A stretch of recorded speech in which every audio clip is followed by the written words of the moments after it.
There are several home improvement products that come with twist-off lids. Now, if you've had to use pliers to remove them, here's the reason why.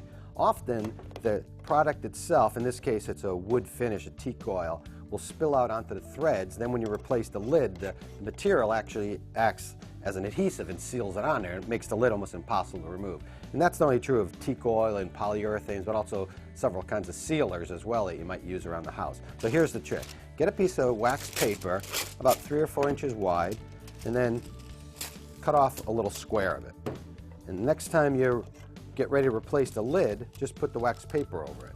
And that will protect the threads from that finish. And even if this sits on the shelf for a while, you'll be able to twist it right off without having to use pliers or anything else, which can actually damage the lid. Now, I've seen this works really well on all kinds of sealers, but also wood glue. Even though it has a dispenser cap, if you put wax paper underneath it, it'll seal out air and it'll last a lot longer on your shelf.